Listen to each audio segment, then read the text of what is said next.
Mimi naitwa Ana Kulaya, mkurugenzi shirika la wanawake katika sheria na maendeleo barani Afrika, maarufu tunaitwa WiLDAF.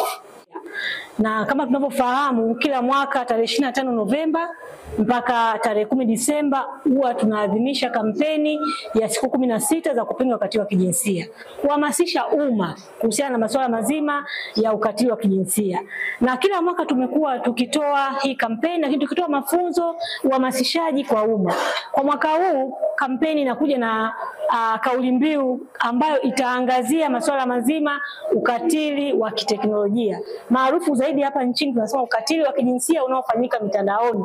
Kama tunavyofahamu, mitandao ni sehemu salama, ni sehemu nzuri ya watu kupata maelezo, kupata taarifa, kupata ujuzi, kufanya biashara, kuongeza uchumi. Lakini mitandao pia ikitumika vibaya inaweza ikasababisha ukatili. Na kwa bahati mbaya sana, hasa kwa wanawake, watu wanaitumia mitandao katika kudhoofisha nguvu za wanawake katika kushiriki katika masuala ya uongozi, katika masuala ya siasa, katika masuala ya demokrasia. 80% ya wanawake ambao ni viongozi katika ngazi kuanzia za chini, iwe kama ni wenyekiti wa tunaongea vijiji, wenyekiti wa mtaa, tuongee madiwani, tuongee wabunge, 80% ya viongozi wetu wamewahi kufanyiwa ukatili wa kisaikolojia. Lakini pia tunajua kuna ukatili wa kimwili, wanawake wamekuwa wakipata vipigo, wamekuwa wengine hadi wakiuawa kwa sababu tu ya kujishughulisha na masuala mazima ya siasa, masuala mazima ya uchaguzi. Kwa hiyo tuko katika mjadala huu tukiangazia ukatili unaofanyika kwa wanawake katika siasa na uchaguzi, lakini pia kuangalia ukatili hasa unaofanyika katika mitandao. Na wanawake wengi wamekuwa wakifanyika, hasa viongozi akiposti kitu wamekuwa wanapata vitisho, wamekuwa wanapata maneno kudhalilisha, maneno ambayo yanakatisha tamaa. Na hii tunaiona inazorotesha au kutishia hata wasichana na vijana wadogo ambao wangependa kuingia kwenye siasa. Naitwa Ave Maria Semakafu. Mimi ni mratibu wa taifa wa taasisi ya Ulingo, ambayo sisi tunashughulika zaidi na kuibua taswira ya mwanamke katika ngazi za maamuzi na michakato ya kidemokrasia.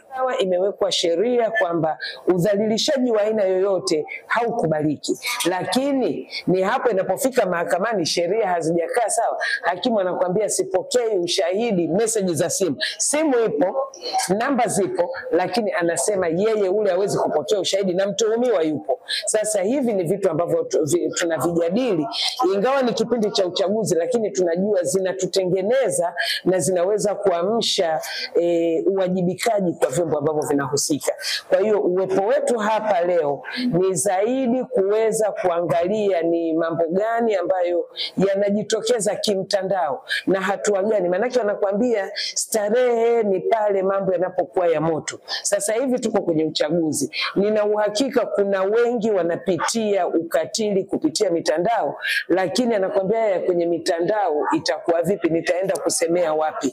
Kwa hiyo mdahalo huu unaweza ukawa vile vile licha ya kujadiliana, lakini unaweza ukatoa fursa kuwa kama elimu kwa wale wagombea pamoja na wote wanaotaka kushiriki katika michakato ya kidemokrasia, kujua kwamba ni haki yao na pale watakapofanyiwa ukatili huo waweze kujitoa. Lakini hapa ingawa tunaongelea nyakati za uchaguzi, hatuongelei tu wale wagombea, tunaongelea hata hawa wapiga kura, kwa sababu kuna wapiga kura wanawake. Sisi Ulingo tulifanya ufuatiliaji, monitoring wakati wa uchaguzi wa 2015 na 2020.